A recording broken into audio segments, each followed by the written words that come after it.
brief run of show, and then we can take some questions. All right.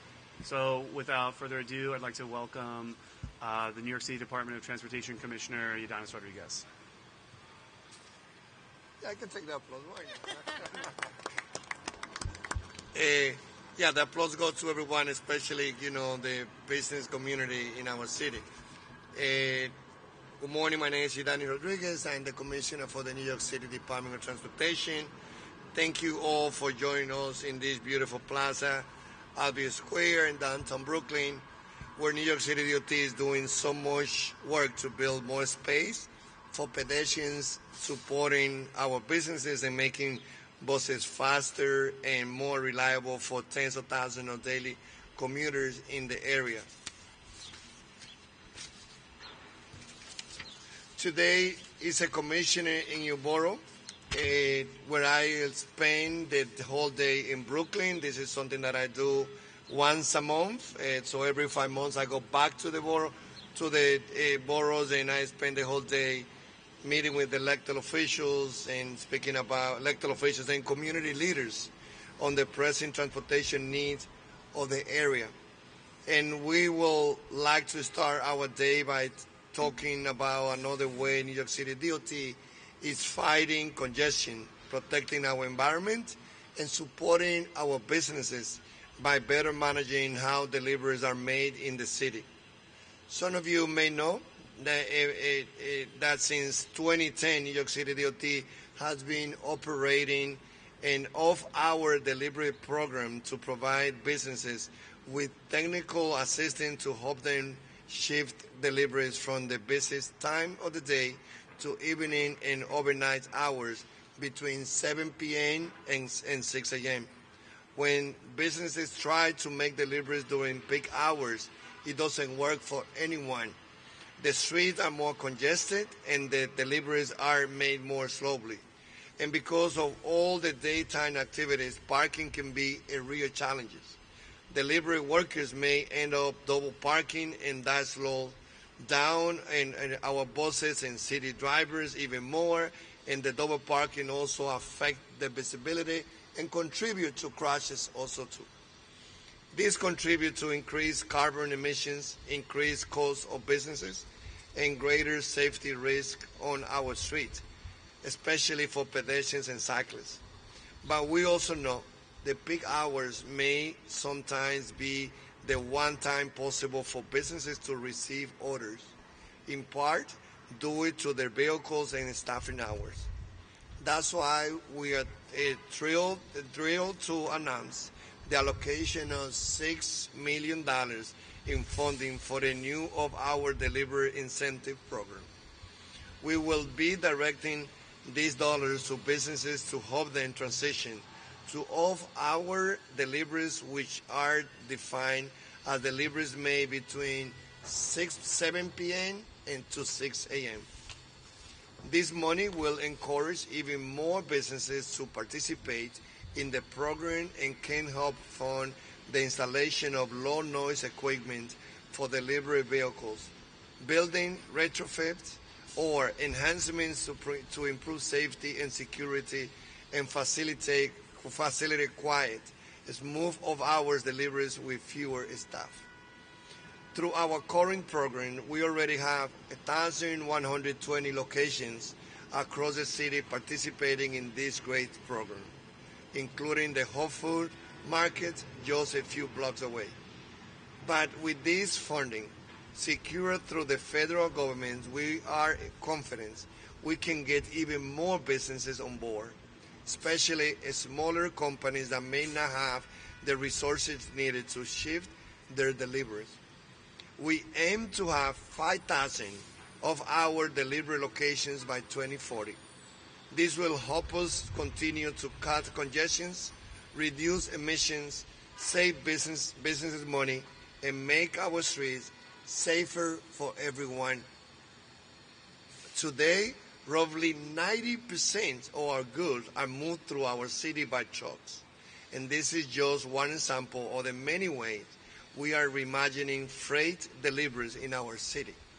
Earlier this month, we joined Mayor Eric Adams to launch our Locker NYC program, to provide secure, publicly accessible package locker to New Yorkers receiving deliveries. We are also working with our sister agency on Blue Highways in an effort to shift the movement of goods off of big trucks and onto ferries in our port, where they can be delivered on land by safer, greener alternatives like cargo bikes or smaller vans, ideally electric. We are building wider bike lanes to ensure cargo bikes can deliver safely and quickly throughout New York City. And we have changed our city rules to allow more pedal assist cargo bikes to be a last mile delivery working, even allow them to use 4 wheels instead of 3. And we are also making progress to launch delivery micro hubs or specific locations where delivery trucks can transfer package onto cargo bikes and hand carts to make deliveries on local streets. As you can tell, we have a lot of great projects ongoing, and I would like to thank our talented New York City DOT Freight team, including Charles Yudebog and Denise Mendes and many more at the agency for their work on this initiative. Hoy estamos anunciando que con el apoyo de la Ydanis estamos poniendo $6 millones de incentivo para que aquellas personas que tengan negocio, ya sean supermercados, bodegas, pequeños que no tengan la cantidad de recursos, puedan en este momento recibir parte de los $6 millones que se estarán poniendo en incentivo. Ese dinero se podrán usar para uso específicamente de cámaras o otra forma de seguridad para incentivar el que los deliveries que reciban esos negocios no se hagan durante el día donde hay mucho tráfico, sino que se hagan durante la hora de 7 de la noche a 6 de la mañana.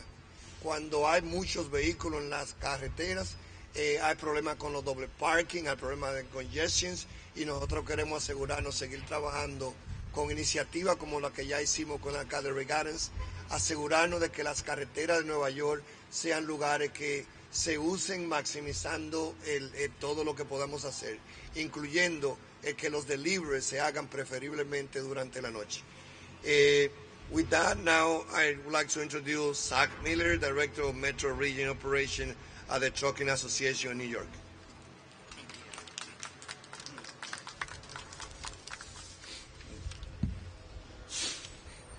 Good morning, and thank you for being here today. I'm Zach Miller, Director of Metro Region Operations for the Trucking Association of New York. We are here to celebrate the launch of the Off-Hour Deliveries program, an important tool towards building efficiency in our freight network and supporting the New York City economy. Trucks and truck drivers are essential to the economic vitality of our city. In fact, trucks move about 90% of goods across the city, from snacks at the corner store to household appliances to the medication at your local pharmacy. The necessities in your neighborhood arrived by truck.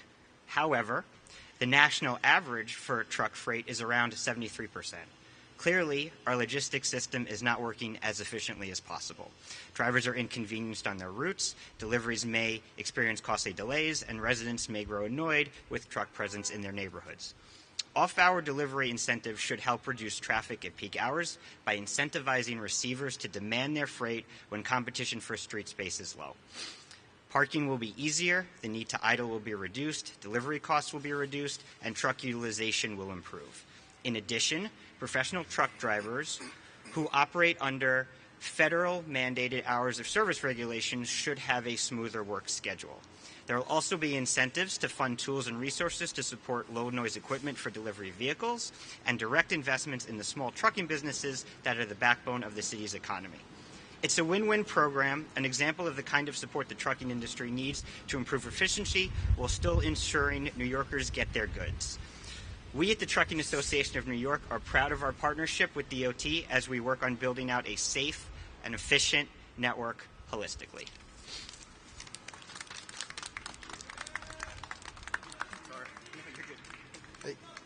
Now let's hear from Tiffany and Taylor, Vice President for Transportation for Regional Plan Association.